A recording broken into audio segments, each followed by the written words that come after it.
To quote Gary Vaynerchuk, brand is the only thing that is left when everything else gets commoditized by AI. Ask yourself, do I want to or should I be doing it? Do I need to do it? Is this vital? What's the outcome? What's my why? There's a lot of questions you should be asking. When you focus on those metrics, when you focus on having a very clear vision on where I was in comparison to where I am, rather than I'm going to focus on where I am versus where you are. One of the things you can do is look to others, see in them what you want to be. Look at someone you admire, look at someone you don't, and make a checklist. For people who are concerned, right, who maybe are listening to this and going, okay, well, what do I need to do? Should they pull back? Should they not be as visible? Should they not invest? I know the feeling of this is not going to work, or this will work. What if I spend 7 days on it and then it turns into nothing? Well, at least I've done it. I've ticked that box. I'm never going to know if it works or not if I don't try. Did you know that 93% of you are not subscribed? So if you could please do me a favor and you're enjoying the show, then subscribing would mean the world to me, and it would allow me to grow the show and continue to get larger and larger guests and continue to bring what's missing in marketing today. Thank you ever so much for joining me, and I'll enjoy the episode. Hello, my friends. I hope you're well. I hope you had a fantastic day of your night. Today, we're back with what is missing in marketing today. And so I'm going to be talking to Sara all about, I imagine, photography. But before we start, what do you think, Sara, from your perspective, is missing in marketing today? I think a few things are missing. One of them is probably confidence. Okay. I think, and then you can split confidence into multiple things, but knowledge, knowing what marketing is and how you apply it to your business in your tone of voice, in your own strategy, in your own way. But confidence takes a while. And everybody's doing it. So you want to stand out in a crowd. I think you've just got to be you. And if anything, just be more you. The more authentic you can be, the better, which again is hard. And even then you've got to figure out how authentic do I want to be for Sara? How authentic do I want to be for my business? How authentic do I want to be when I'm networking or on a podcast? Or because I can be crazy. Catch me on a Friday night with 10 margaritas, you will not recognize me. I don't want to put that into my business, although technically it kind of is now, but it's a part of your personality, right? So yeah, confidence, authenticity, I think, are two things I really focus on. Do you think people struggle to be authentic? Like, obviously, I think everyone knows, like, I know what my, quote, authentic self is, right? But I think the challenge can come when it's actually putting yourself out there, right? I imagine a lot of the people who we work with and talk to are in the first stages of putting themselves out there, whether it's through photography or video or both. Is that a struggle, do you think? I think so. I think you've either naturally got the pizzazz or the no filter to just go out there and be yourself, and be truly yourself and not be what the world wants you to be. I can speak from a woman's point of view in a predominantly male industry, and other careers that I've had. You do have to stand taller and on your tiptoes, and you do have to shout louder, and you do have to talk about golf and boobs and whatever else it might be that some men like to talk about just to get their attention. Is that who I want to be? No. And so it takes a little bit more focus. A therapist said to me a few years ago when I was a bit lost and I felt like an open nerve just walking through the world. I asked her, how do I know who I want to be? I didn't have my walls anymore. I'd kind of broken those down. And so she said, one of the things you can do is look to others and see in them what you want to be.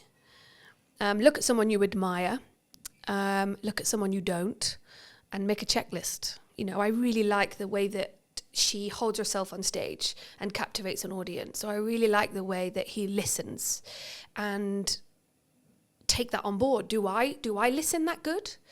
Do I have that kind of presence when I walk into a room because I want it? No, I don't. Okay, how do I incorporate that into not only myself, my confidence, my business, my world, my relationship, but equally when you are talking to someone and they're on the phone or they're looking around the room and they don't know, they're kind of not interested, or when you've been at a networking event and somebody just walks over with their business card. You need this. You need this. Great. It's gone in the bin. Yeah, I don't want that. And so taking note of these things, and it's the same with business, right? I mean, if you look at your competitor and you feel a little bit jealous, okay, well, what have they got that I don't? How can I make that my own? When I look at someone whose personal brand is on point, and they've absolutely nailed their marketing, then what have they got that I don't have that I can twist in and make it my own? So yeah, I think people struggle, but there are ways around that to really incorporate that in their business. I think it needs to be personal though, because I think if you just look externally at what's trending, at what's the thing to do, right? Oh, this is what all the other photographers are doing. This is what all the other video people are doing. This is what all the other masters are doing. Then I think you would just become an ex-client or a client that I've worked with a couple of years. Like, you'll be in the sea of sameness, because, and something I've always done is say, well, maybe this isn't on trend, or maybe this isn't like the thing to say or the thing to do, but it is authentically me. I would say that even if the camera wasn't rolling, I would say that. And we were talking about, as I was setting up, about like, what's the difference between me on camera and what's the difference between me off camera. Mm-hmm. This is the first time we've met, but hopefully if you talk to people who have known me for a long time, they'll tell you, well, yeah, there's obviously some differences, and maybe I'm a bit more hyped up and a bit more animated, but the core, I would hope, is the same or the same. Core values, right? But I think that comes back to having that authentic side of yourself and not being afraid to show it. I think you could be a photographer in a room full of 100 photographers, but if you're authentic and you have a little bit of confidence to show that, to push that through into your marketing so people do get a glimpse of who you really are, that's what makes you stand out. Or at least if you're not standing out, your customers and your people around you are going to look at those 10 photographers and go, okay, well, I like what he's saying, but that's not quite my personality or my sense of humor. But what she had going on and what she wrote in her post a few weeks ago, I really connected. And that post would have come from some form of authenticity inside, or having the confidence to post about that. I think that's how you stand out. It's just by being more you. I think sometimes we struggle though. We do. I know I did for a very long time. Oh yeah, couldn't agree about more. Like, all this post, or I'm not sure. How do you go through that self-discovery, do you think? And or have you gone through that self-discovery yourself with like, what is okay for me to post? What is, quote, authentic me? Do you know what? That's a really good question. And I would say that I still struggle with that. And I think little tips like looking at others and seeing what they're doing can be a motivator.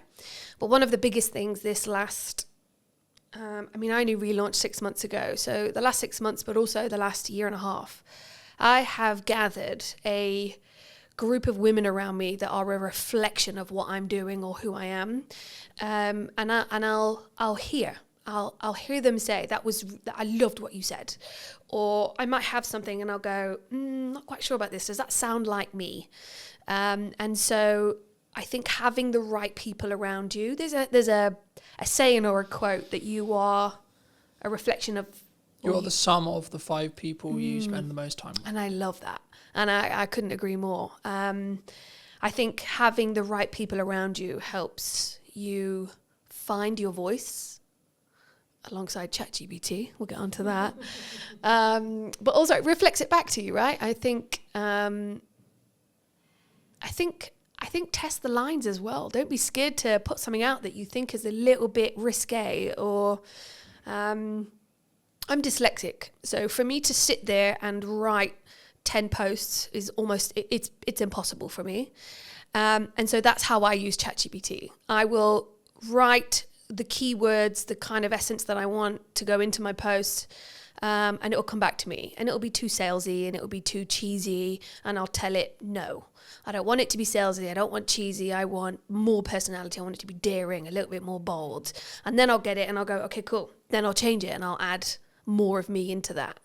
But I haven't yet pushed my boundaries of how far I can go with my own marketing and my own voice. I think that's on my to-do list for sure.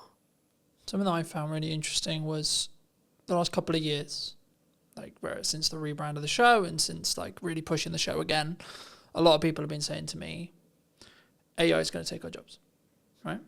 AI is going to, the world is over. We're all out of, like, especially in the creative industry, like James, who in space we're sat in today, he said, we've been talking about it for ages, about it's kind of the creative industry that happens to be targeted by AI at the moment for whatever reason. But for me, to quote Gary Vaynerchuk, brand is the only thing that is left when everything else gets commoditized by AI. But the crux, and I'll use the analogy I've used in multiple shows, but you need to sharpen the knife and then use it.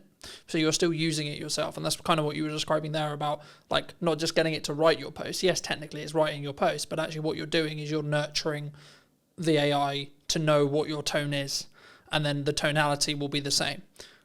I think sometimes people feel like that's cheating, though.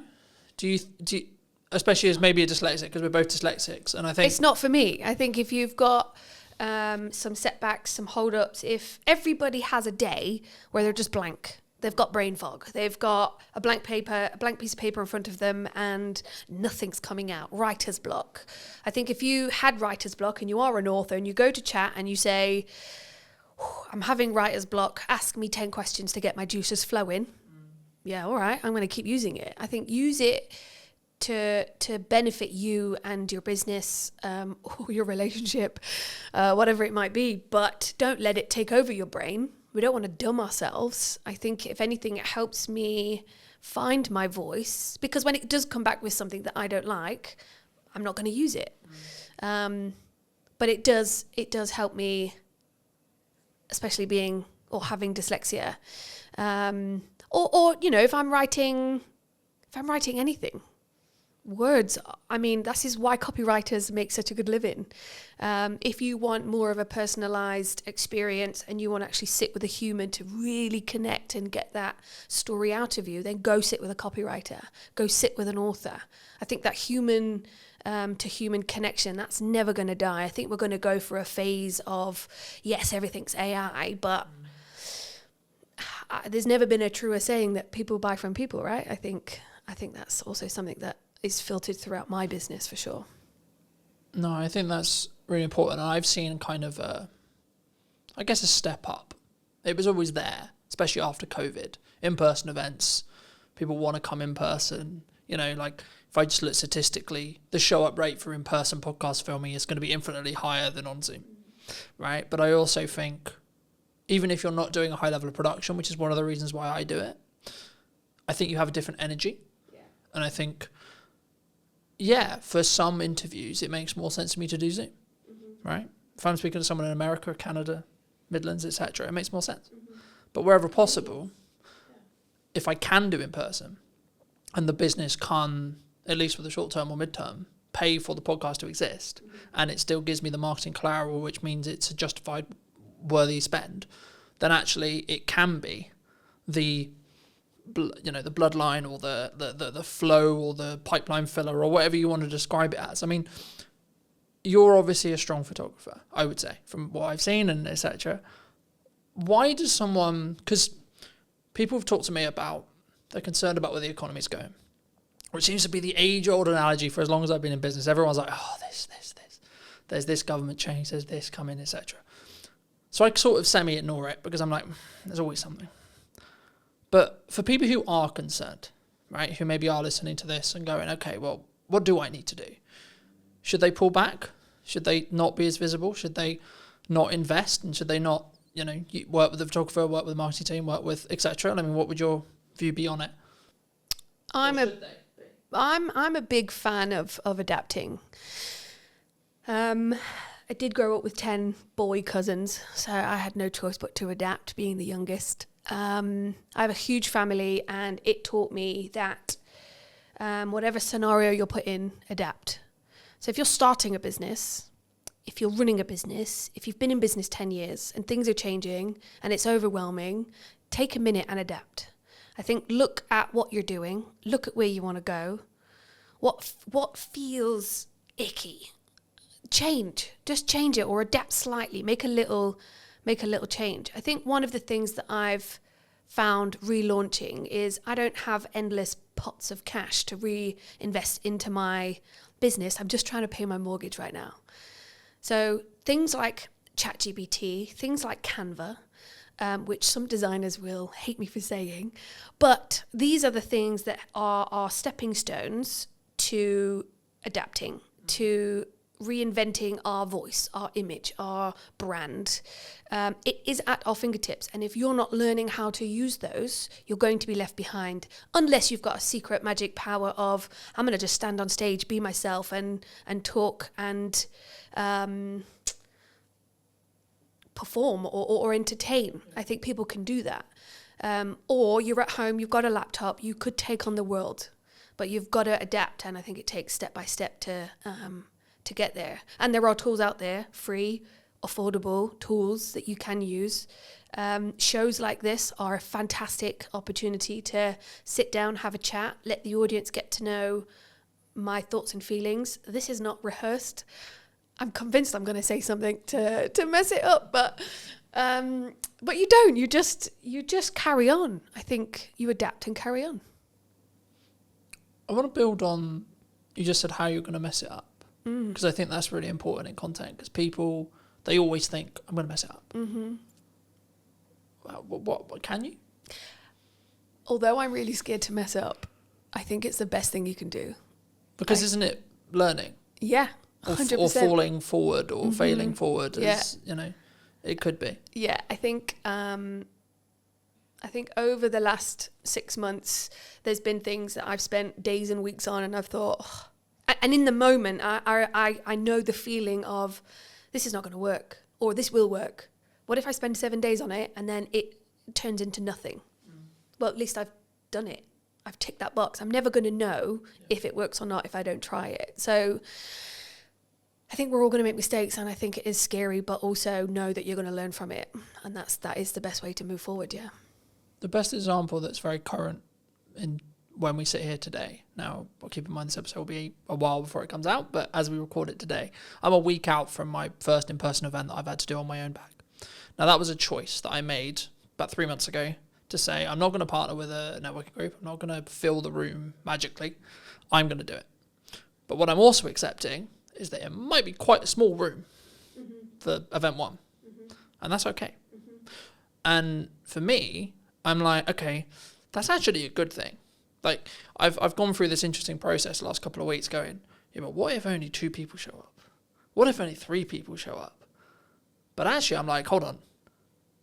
That's actually a good thing, because I'm not really refined on what I want this in-person event element side of the business to actually be yet. So actually, if I only have 2 or 3 people, that's perfect feedback ground for me to go, okay, well, let's try this. Let's try this stuff and see what then happens. Of course, it's a content opportunity as well, etc. But is this your event that you're putting on? Yeah. So a friend of mine is about to have an event tomorrow, actually, again, depending on when this podcast comes out. But she asked me she said the same thing. What if there's only a few of us? Or what if nobody turns up? If nobody turns up, but you're stood there with a glass of champagne waiting to welcome everybody, you now know the process of how to put on an event. You now know what you can do better. And so don't cancel it. Keep going. And even if one person turns up and you have the best life-changing conversation with that one person, and you get to give each other all of that time, that's massive benefit and value for both of you. You've met and grown your network by one, which is always a great thing. That person's had all of your attention and they're buzzing. But equally, when you put on an event, which I'm also doing myself, you learn from it. What if is just the worst anxiety-inducing phrase. What if nobody turns up? What if the restaurant haven't got my booking? What if it all goes wrong? What if it all goes wrong?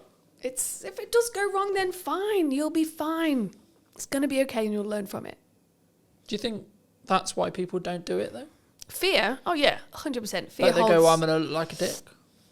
I'm not going to look great because, Colton only sold 4 tickets. But that comes back to confidence and being authentic. If it's fear holding you back of it's going to fail, then it's fear and failure.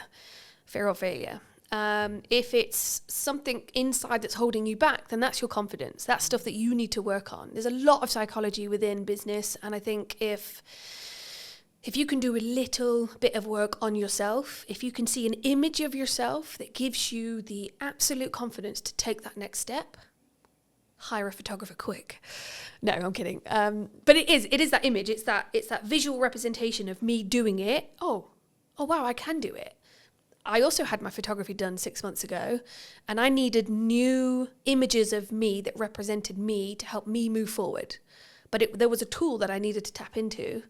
And it really did reinvigorate my shop front, and it gave me the confidence to move forward. Therefore, I'm not holding myself back. But I made a move to tap into something that would get me there. So, yeah. Do you think that when we're in that scenario, right, in reality, I'm going to do my best to perform to the room, however big that room is? Do you think whenever we do, because I could use the podcast as an example, I could use the event as an example, but I use the podcast because it's the stats that are in my head. The number of podcasts that get beyond episode 10 is like 25% or so, okay, right? But that, by proxy, means if you're episode 10, episode 11, episode 12, 14, 15, 16, so on, the odds of each episode after that puts you in higher and higher and higher and higher and higher percentage as a whole. And I think we don't look at the averages, right? Like if you look at money, right, the figures that show that if someone is hit by a £300 bill unexpectedly, the majority can't pay or have to go into debt to pay that bill. And I think it's the same. And I think that can be the paralysis of, well, this is why I'm not going to do the event. Because if I don't do the event, or I don't launch the podcast, I don't have to be okay with it's only going to go get 5 views. It's only going to be 2 people. It's only going to be in the same way. I don't have to be okay. I don't have to see myself on camera. Yeah, but then controversially, you just shouldn't be in business.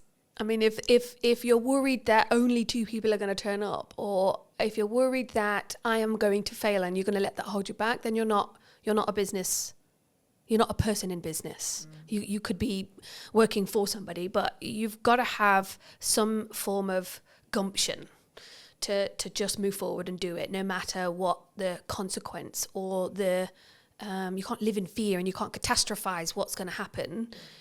I would like to think of myself as quite an optimistic person. And so even if nobody turns up, fine. I've learned how to put on an event, what I needed, what my contacts were, how can I do better? And I think if you can switch your mindset, get a coach, talk to your 5 people around you, look in the mirror and have a conversation, read a book, look at YouTube, educate yourself. If you're running the tap and it's murky, keep running it until it's clear and educate yourself, update your knowledge. If you are holding back because of what if and fear, then you're not ready. I would say read a book, listen to a podcast, feed yourself with stuff that's going to help you make that next step, open the door and welcome your 2 guests. Equally, welcome your 500 guests, and now you're overwhelmed, but I did a good job. But do you think it's like, I think sometimes, especially for me anyway, and the more I think about it, I'm like, I can reframe it as a perspective of, but I'm going to give so much to those 2 people. And then they're going to be maybe advocates for my brand or potentially have work from it or etc. Or even just like do the nice thing of like, I gave them all this time and they took a lot of value from it. People are very value centric, right? We want value from it every minute, I would say, in the culture we live in, right? But when we create content, when we show up, when we look at marketing, would you say people sometimes underestimate the value that they can actually give themselves? I think people don't know what they can give. Okay. I've created a networking group called The Huddle, and I've done a lot of networking myself. And I've been to events that were well marketed, very well marketed. And then I've gone and it wasn't that good. Great marketing, but the execution of the event, not so good. Same with anything. That deodorant was very vibrantly marketed straight directly to me. I bought it. It's actually not that good. I think you've got to do your research. I think you've got to ask questions. I think you've got to put in systems and processes. Dare I say those two terms, but everybody needs a system and a process to put in place. Ask the question, what is the value? I mean, if it's a networking for the huddle, I asked a friend of mine, Chris, what would be the value? What would make this event worth shouting about? And not only did I ask questions before the event, but I also sent a questionnaire after the event. What did you think? How did it compare? What was missing? All of that kind of stuff. Because even if 2 people do show up or 500, you've got data. Data is another tool to sprinkle on your next event, to give you the confidence to go. Because another thing is direction, right? If I'm not giving value, if I'm not taking that next step, is that because you don't have direction? Is that because you don't have, what's the word I'm thinking of? I would say it's conviction. I don't want to put words in your mouth, but I would say it's conviction.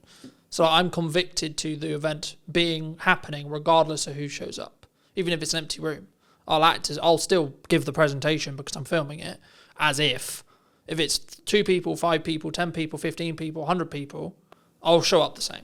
So I have the conviction to be able to come forward and say, I know my shit, I'm proud of my shit, and this is what I can offer.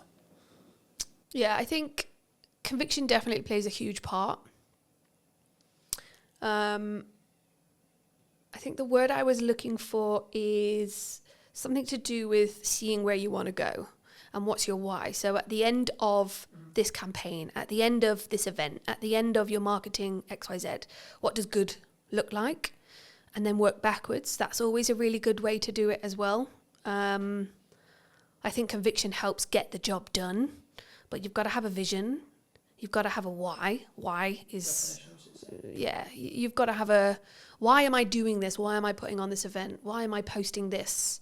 And that's probably another thing that's missing from marketing is your why. I think Simon Sinek, I think he puts it really well. And 6 months ago I was watching his YouTube videos online. Like, why the hell am I doing this? I've got a mortgage to pay and I'm going self-employed. This is not what I had in mind. But you've got to ask yourself why, how. Yes, have the conviction. Be more you. And just have you can still be a shy person and put something on great. But have that little bit of confidence in yourself to go, I can do this. And if not, just lie to yourself for the first one and then get over it. Or tough love, I think also gets underrated, or I don't like to pussyfoot around certain friends. You're either going to do it or you're not. Sometimes you need a cuddle, and other times get over it and just get it done. And that's also but it's hard. It's hard to do the jump. Yeah, but it's what if I get it wrong? What if I fail? What if I run out of money? What if I have to go back and get a job? Everyone will be a ridicule. So then get a job. I live in a world where I think the actions I'm doing now and everything I do is to eliminate the idea of regret in 6 months. Yeah, regret is another thing. I learnt that in a theme park.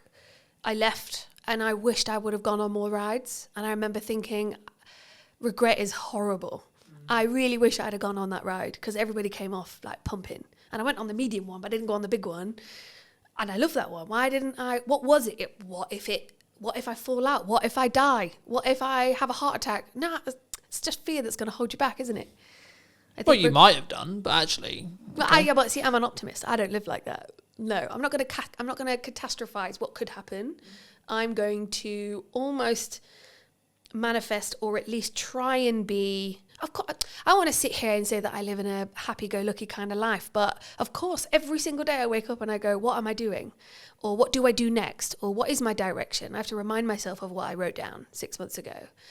I have to sit round a table full of my friends and colleagues where we just we help each other get through the day. Yeah, it's hard. Of course it's hard. And it's scary. And you just need the right mindset, the right people, and the right tools to get it done. Is there a perfect time? For what? Whatever someone's looking to do. launch a podcast, do the event, go full time, bridge that thing from a hobbyist the hobby that pays me to then actually it's my full-fledged business, it's my only career, etc. It's the thing I'm currently doing to make that leap. Is there a perfect time for that? I'm not sure. I think no. I don't think there's a perfect time. I think there's a circumstance. I think if you're in the right circumstance, the right environment, the right headspace, go for it. If you're in the wrong headspace and you launch something, or if you're in the wrong headspace and you post that controversial thing that absolutely ruins your career, your circumstance and your headspace was not right. Therefore, you shouldn't have, because the evidence has just shown, or the consequence, you've now got no business and everybody hates you, right? But if you're in the right headspace, environment is a huge thing as well, then yeah, do it. If it's just a little bit of fear, if it's just a what if, do it. Do it anyway. Should we lean into our emotions are on our sleeve sometimes in public posts? Because that's what came to mind when you said this career destroying post. That's what came to mind. Emotions are interesting. I photograph emotions on a daily basis. If you're going to bitch and whine about how bad your life is, nobody wants to hear that. Equally, if that person is crying out for help and an ear, then maybe one or two people will lean into that and help that person. But we've all got our shit going on day to day. And I don't think we've always got the capacity to help mollycoddle that person. That person might need a hug. They might just need some tough love. Equally, I'm not reading that post, or I'm not clicking on that link, or whatever it might be. But I do think that another thing missing from marketing is emotion. Yes. But emotion is huge, right? I'm not saying... Because I think some people, they struggle to be vulnerable. And of course it's within context, right? It's, I've healed from this thing. Personally, my yardstick on it is if you're still healing from something, no, it should not be on social media. Not at all. Because you don't have the ability to rationalise it and contextualise the story properly yet. But if you have healed from it, and you're trying to tell it as a telling story that has a purpose, whether that's I want to show who I am, or this is a story and this is how I overcame it, then yes, I think you should. But also I think it should lean into the first of what we discussed, which is that authentic to you? So I've been doing some work with Serena Mann. She's a public speaking coach. She's really good at that. She's really good at sitting down with you and your story and going, well, that sounds a bit too personal. We can still touch on it. We can reword it. It's good to talk or touch on that, but let's not delve into that bit because that's crossing a line. But equally, you got to ask yourself, how much of my personal story do I want to put out there? I think sometimes it's good to touch on something, tweak it, to make it a story, to make it listenable. I think, again, it comes back to those people around you or having a coach. What is your story? What are you wanting to get out there? And soundboarding it, sound checking it with those people around you. Is it within my marketing brand guidelines, if anybody's even got those anymore? But do you think that can go too far, though? Because I think some people will maybe listen to that. Story. But I think in general, I think people will maybe say or listen to this and say, well, I had this really good post idea, had this really cool story, or I had this really cool thing I overcame last year, but it doesn't fit in the box of my brand guidelines. Who built those brand guidelines? Because if that was what you did in a moment of clarity and it doesn't fit, then assess it in that moment. I think if you're going way beyond what you're supposed to be talking about within your brand, yeah, that's when you should probably sound check it with someone you trust that also understands your brand. But equally, this is where the authenticity comes in, right? One day you're feeling like absolute crap, and the next day you're on top of the world. Which day do I talk about? I don't feel comfortable yet enough to talk about my low, down, dark days, but I have them. Equally, when I am feeling on top of the world, I kind of feel like I'm gloating a little bit. So I almost don't want to talk about those days either. So that's where you kind of balance out and go, well, what is my story? What do I want to talk about? And why do brand guidelines even exist? Or those 5 people around you? I think, again, it just comes back to your why. What are you trying to do? What do you want to get back? Are you doing it to just get a reaction or some attention? Or are you doing it to be authentic and stand out in a crowd? Then yeah, go for it. But something that jumped to mind, so I'll mention it. I, at the time of recording last week, recorded an episode with Ravi. He's a communication coach. Okay. And he talked about, in that episode, and with me privately afterwards and before, that you can have seasons, right? And you have seasons in your life. You have seasons where you have a specific focus. You have specific seasons where that's my North Star on success. Mm-hmm. And I think, building off what you were just discussing, I think that's the key. I think it's about understanding where you are and what season you're in, right? So does it involve, or the story you're trying to tell, does it add to that season, that objective of that season, or not? And if it's not, then maybe save it, or maybe don't use it in the context you were initially thinking, and say, okay, well, I may come back to that and contextualize it some other way when the timing feels right.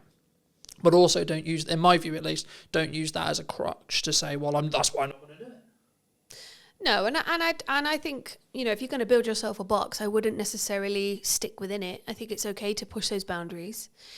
But equally, you've just mentioned something that I'd never thought about putting into my marketing plan of seasons.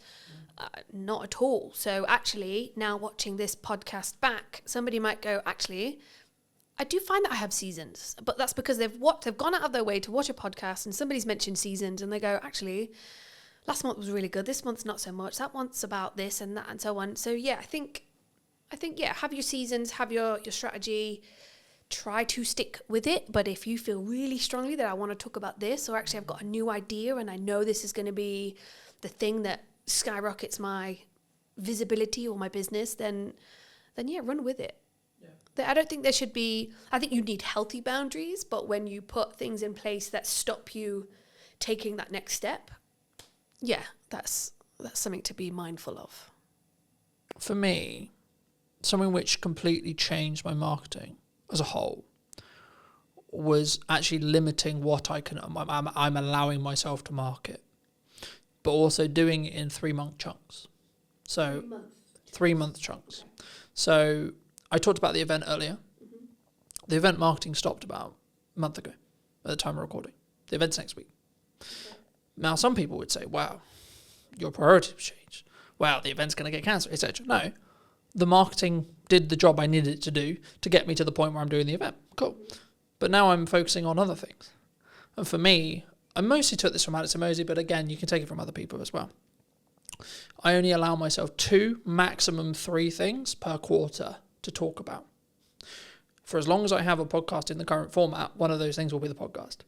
At the moment, at the time of recording, it's also Christmas. Now, to give the audience some context, we're recording this at the first week of September. So people are like, why are you focusing on Christmas? Well, Q4 is when Christmas matters. But for me to be able to get the work, I need to market it before the decision makers have made the decision about Christmas. Mm-hmm. That's September. That's not October, November. That's when you do the campaigns. That's when you do the etc. And there's kind of this joke in marketing where like, oh, it's summer and 25 degrees and we're taking pictures of snow. And it's quite funny, I think, for me. But when I made that decision, I made it maybe 6 months ago. It completely changed how I look at marketing, but then also the results that I get. Not short term, not all this clip went viral, but the focus I can give during that time. Mm-hmm. And it's not to say, I don't have other like ideas or I don't have other concepts. It's like, no, that will come in time, right? You can give it to the next quarter.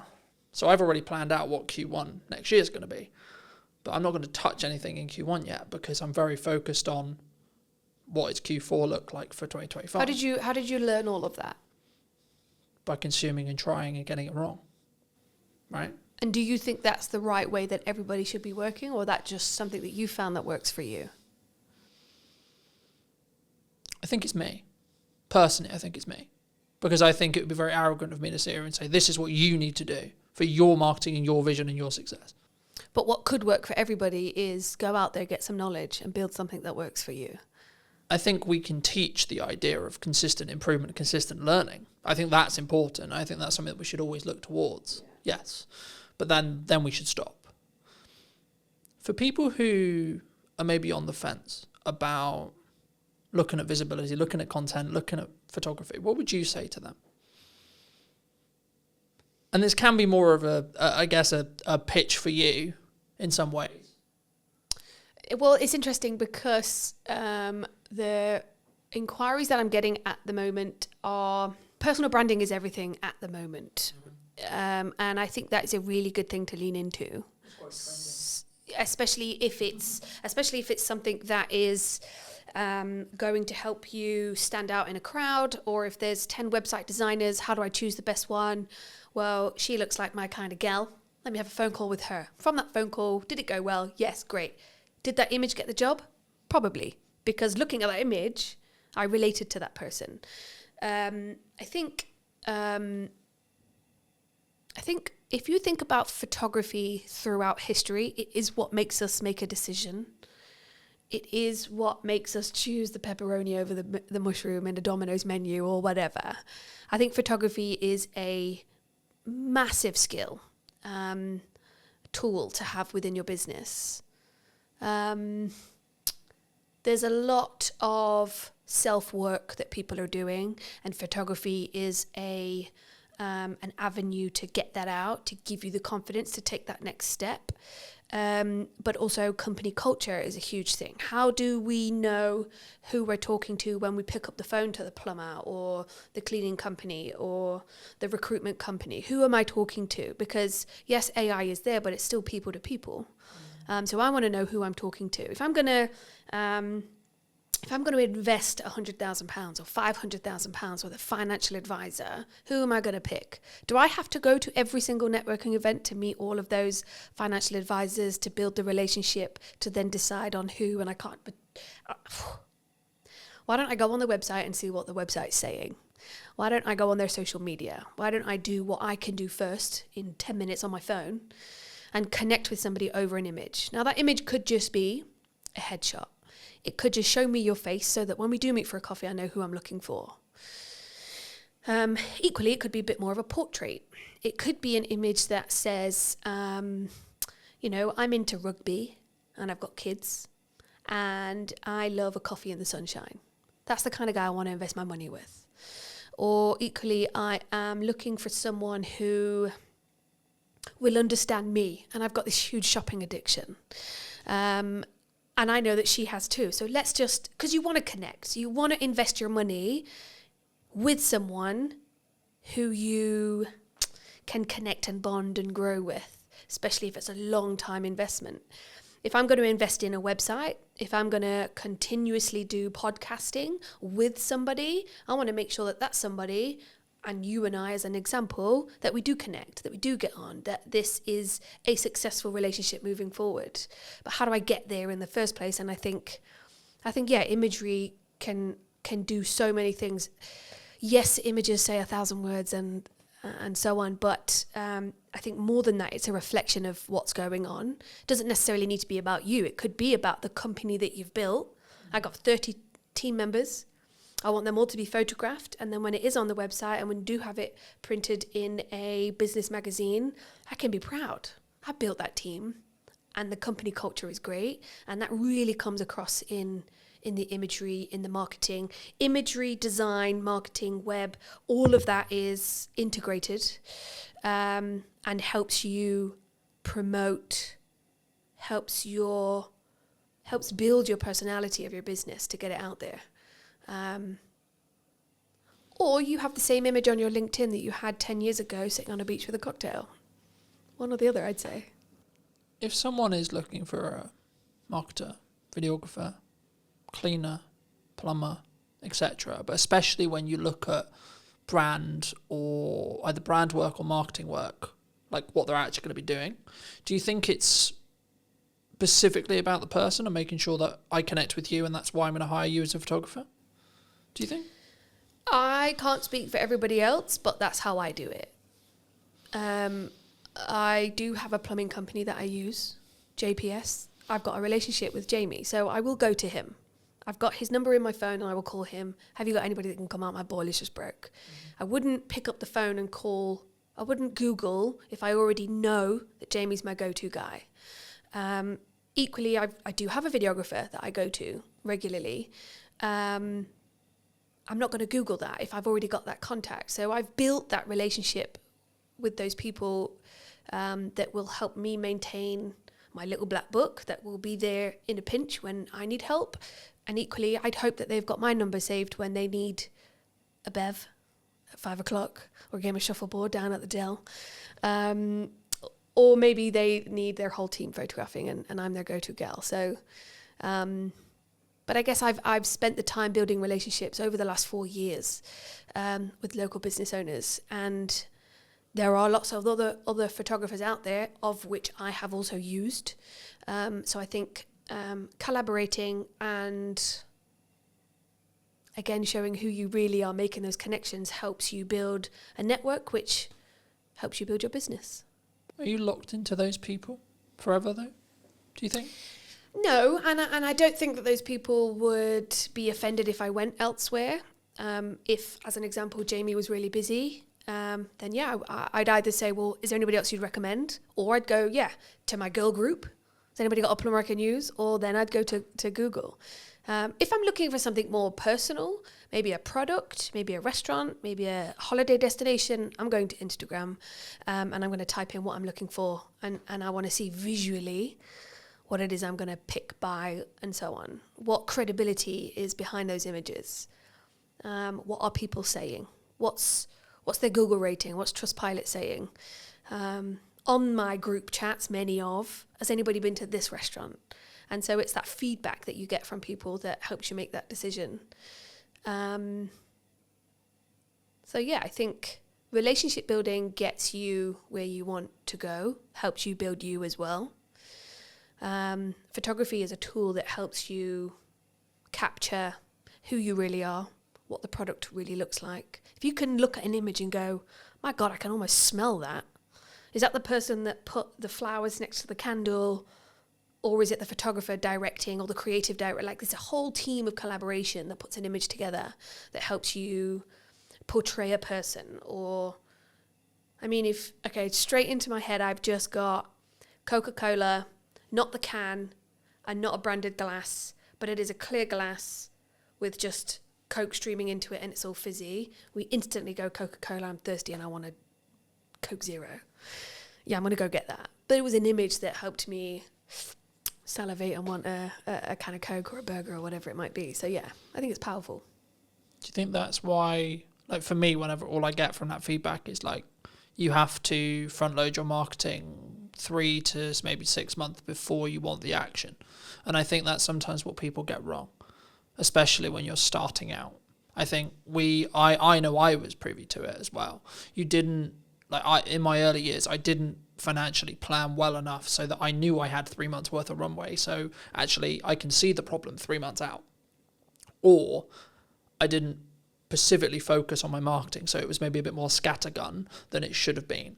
And that's potentially why the marketing didn't do the job I needed it to do, whether that is sell more projects, bring in more podcast guests, get the podcast to whether it's making certain revenue, etc., whatever the objective is. But I guess that bridges into, how do you think people should, because I'm big for collaboration, right? And I'm big for let's work together, let's see how we can collaborate to create something more meaningful. Is that a unique skill set though, nowadays? To collaborate? Because I think it's very easy, because this would be a good example, because some would say, well, you're a competitor of mine. Am I? I don't think so. But some could say that. We're both in the creative space where we create visual identities. I think collaboration can be everything. And I think it comes back to a line of 10 photographers. Who am I going to choose? Which relationship do I have? What is their style? What's my style? And is that a good match? I think to be competitive and decide not to build relationships with your competitor, or, I mean, I know 2 financial advisors who wouldn't, and I know she's referred customers to this other person when she could have taken it on herself, but it wasn't quite right. It just wasn't a fit. And that was a personality relationship thing. But if she didn't have that relationship, then she wouldn't have been able to collaborate. I think some of the best things come out of collaboration. Planning ahead. It's interesting because when I walked in, I think you and James had said, it looks like everything's going really well. Because I don't know what people think looking outside in. But sometimes I'm lying in bed at 11 o'clock at night, writing my morning post, and I'm going to schedule it for 7 a.m. or 8 a.m. And I might do that consistently for a few weeks. Do I wish I could be the kind of person that would plan 3 months ahead? Yes. But equally, what if something changes? And so I like to have a little bit of control over that. And that's something I'm still learning. Do I want to hire someone to do all that for me? Absolutely. But I think everybody should learn how to do it themselves first before you move on. Equally, can't afford that yet. And so, I think for now, I'm just going to be in bed, scheduling, 11 o'clock at night, lights off, tapping away, trying to get something out in the morning. I think it's important to be consistent, however you show up to be consistent. That's just who you are. And I guess one of the things I have struggled with is, well, she's doing it that way, so I should do it that way. And that puts that pressure on. But I'm just not built that way. I'm built last minute, and it makes it more exciting. And the more pressure.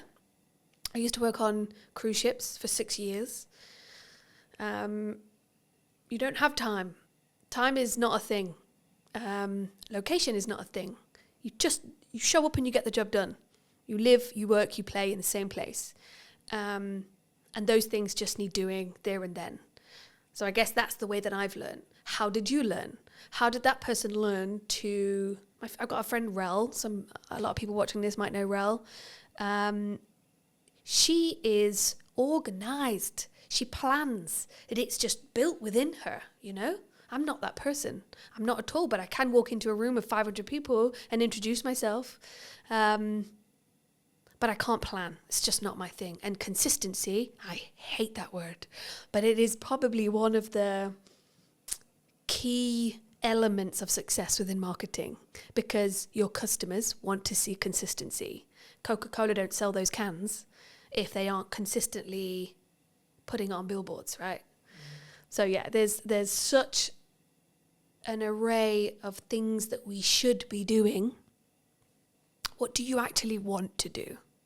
Because if you're shoulding yourself, then I don't think it's real. I think you need to do things to be consistent within business, within marketing, within your products and services, sure. But when you're showing up for yourself, are you shoulding yourself, or are you doing it because you want to? Because there are days when there's no post going out, and that's because I'm having a crap day and I can't think and I don't want to do it, or I'm editing and I'm just burying my head in that. But equally, do I want to do it? Today, I want to do it.